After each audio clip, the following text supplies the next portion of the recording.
मानो होनना बुंबा एनडिएफबि खौ फुथुला खालामदों।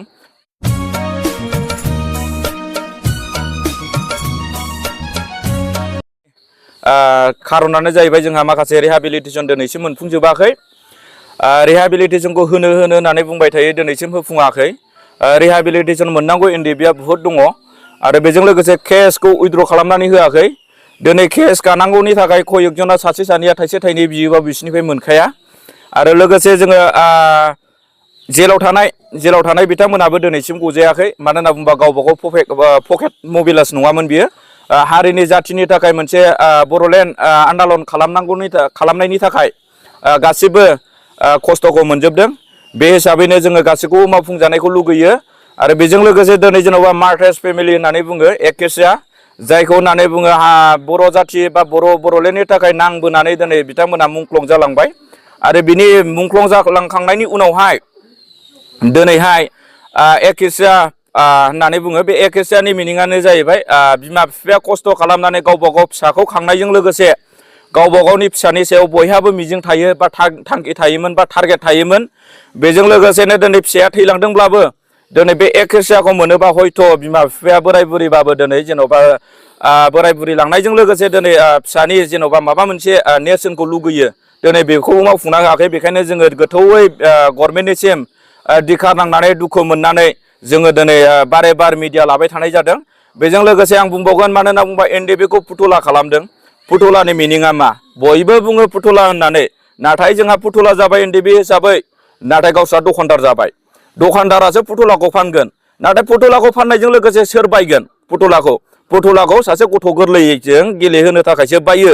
दिनै एसेबां गिदिर मोनसे संगठन, मोनसे एनडिएफबि आफादखौ थगायनानै दिनै एकर्ड खालामहोनानै दिनै एनडिएफबि खौ बे गथ' गोरलैजों गेलेग्रा फुथुलाजों समान रुजुनानै लानाया बिराद गोरोन्थि बिसिना। बेखायनो जों सोंखारिबाय थागोन आरो मानसिफोरनि सिगाङाव बेखौनो जों मबिलाइज खालामबाय थागोन। मानो होनना बुङोबा जोंनि मेन थांखिया जाहैबाय जोंना बिटिआर नङामोन। जोंनि थांखिया जाहैबाय बर'लेण्ड आरो बर' जाथि हिसाबै बयबो थांनानै थालांनांगौनि थाखायसो जोङो नांदोंमोन। नंखाय बे बिटिआरनि थाखाय जोंबो हमजानानै दिनै हा हु फाननाङामोन। बिटिआरनि थाखाय नंखाय बिटिआरनि थाखाय जोंबो जेन'बा दासिमबो गखांनानै मोनसे सान्ति सक्ति होननानै बुंदों, नाथाय जोङो मिथिनायाव बियो असान्ति सक्ति होननानैसो जोङो सानो। बेखायनो जोङो खावलायहरगोन बिथांमोननिसिम, जाहाथे सान्ति सक्तिया जामारबायब्ला दिनै सान्ति भाबै जोंखौ दोननो रोंनांगोन। जोङो दिनैसिम बिटिआर एकर्ड जाखांनायनि उनाव दिनैसिम जोङो कर्ट गानाङो। जों बहा मोनगोन बहा मोना, जोङो बेसेबां खस्थ'जों सोलिनांदों। दिनै बे हिसाबै जोङो बेखौल' बुंगोन, दिनै बिटिआर गभर्नमेन्टनिसिम जानुवारि मासाव होगोन बा 22 फेब्रुवारि मासाव रायलायगोन होननानै बुङो। नाथाय फेब्रुवारि मार्च फैयोब्ला बेनि उनाव केन्डिडेट डिक्लेयार होगोन, बिनि उनाव जोंनो अबे समाव होगोन बिसोरो नंगौखौ बुंदोंना नंखायखौ बुंदों। जेब्लायबो जोङो खोनायो मिडियानि गेजेरजों बिराद सान्ति बिराद गोजोन फैबाय होननानै, नाथाय गोजोन फैयैखौ रायजो राजाफ्राबो नुदों आरो साफ्रोमबो एनडिएफबिआनो दिनै रावबो गोजोन थासारि हिसाबै गोजोनै रावबो थानो मोनाखै आरो थानोबो हायाखै। मानो होनना बुंबा अखा नायबानो सोरनिबा केस, अखा नायबानो सोरनिबा समस्या, अखा नायबानो सोरनिबा जेंना, जों बेसेबां कन्ट्रल खालामबावनो होननानै दिनै जोङो बेखौ लानानैनो दिनै जोङो बारे बार मिडिया खालामबाय थानाय जायो। बे मिडियानि गेजेराव बुङो बिसोरो सरकारा मिडियायाव दा ओंखारसै, प्रेस मिटआव दा ओंखारसै, नाथाय जोङो जोंनि समस्या इसिबां माने जेंनाखौ जोङो मोखां खाथेनानै जोङो बोरै बाख्नायनांगौ? जोङो बाख्नायनोबो हागौ, नाथाय जोंहा गाबोन अखा नायबानो जोंहा माखासे जेंनाया नुजाफैयो।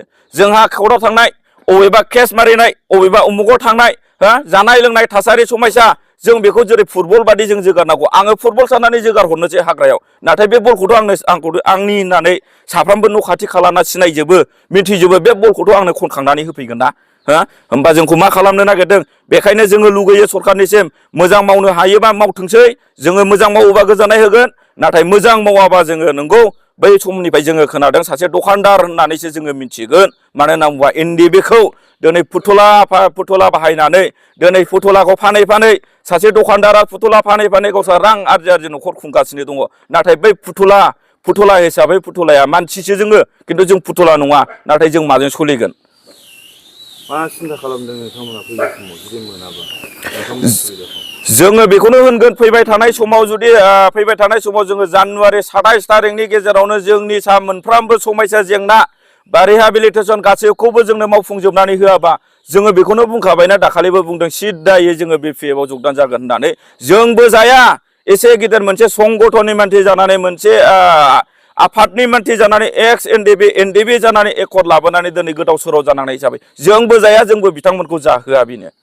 नोंथांमोननि केसा दासिमबो जोबाखै खायसेया जेलाव दङ खायसेया जेनेबा न'आव दंबाबो थांबाय थानांगौ जादों नोंथांमोननि केसखौ सालायनो सोर बिबान लादों?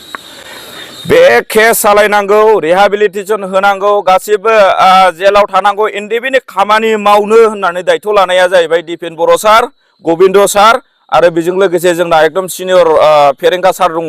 बेखायनो आङो बिसोरखौनो खावलायहरनो हायो आरो बुंनोबो हायो बिसोरनावनो दायथ'आ साथामानो लाजोबखादों। बिथांमोना मा बुंदों जे केसनि बेलायाव?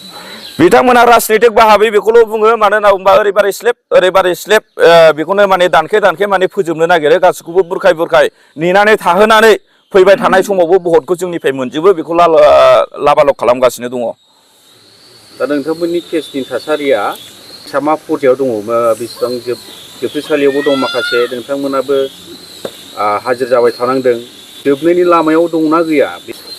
बेथ' दासिमावबो जोबनायनि लामायाव गैया आरो आङो जेलाव थानाय एनआइएआव दङ बिसोरखौबो गबोगोन आं बेखौ नुहुराखै। मानो होनना बुंबा जेलाव थानाय मानसिफोरा गबोजोबोब्ला हयथ' जोंना रन्जन दैमारि सार दं नालाय रन्जन दैमारिखौ बिस्रा गिनाय दङ आरो बेजों लोगोसे बिसोरो जोंथ' नुवाखै मावनायखौ खिन्थु निउस पर्टेलावल' बुङो दिनैसिम 3-4 बोसोर जाबोबाय जुदि गोसो होसारनानै गोसो गोथारै जुदि मावनायमोनब्ला मानसिखौ मानसि हिसाबै अननाय दंमोनबा एनडिबिआ इसेबां आलाय सिलाय जानानै दिनै गाज्रि माखासे समयसायाव दङ बिनि सायाव बिसोरो आय होननाय दङमोनब्ला दा बियो 3 बोसोर गाहाम नाङामोन बियो मास मोनसेनिल' खामानिमोन। रां मेनेज खालामनाया जायहा बोलो दङ बेखौ एसे एनैखौ नायो नंगौ नाथाय बेल'नो मिडियाआव ओंखारनो मोना बे बाथ्राखौ बुङो बिसोरो। दा मिडियाआव ओंखारनायनि बेलायाव बिसोरो हरो नंगौ कयेकजननो जायफोरा गं दङ बेनो एसे एनैखौ हरो नाथाय बिसोरनि बे केसखौनो 5,000 10,000 हरनायजों जेबो सलिया बियो थांनाय फैनायावनो जोबो बेजों लोगोसे उकिलाव होनायावनो जोबो दिनै कयेकजनफ्रा दिनै हा हु गैला जेबो गैला धोन सम्पति जेबो गैलांला मायाव मावनानै जालांगोन बिनि थाखाय अरायसम बिसोरो सिन्था खालामनाय गैया आं बेखौनो फोरमायो। बिटिआर रेकर्डनि गेजेरजों जे माखासे दफायाव लिरनाय दंमोन जे माखासे बैसो गोनां लाइमोनफोरनो जे मिलिटारिफ्राव साख्रि थिसनगोन होननानै बुंदोंमोन आरो गोबां नोंथांमोननोबो थांनायनि सुबिदा होगोन होनदोंमोन बिनि सायाव बिथांमोना मा बुङो?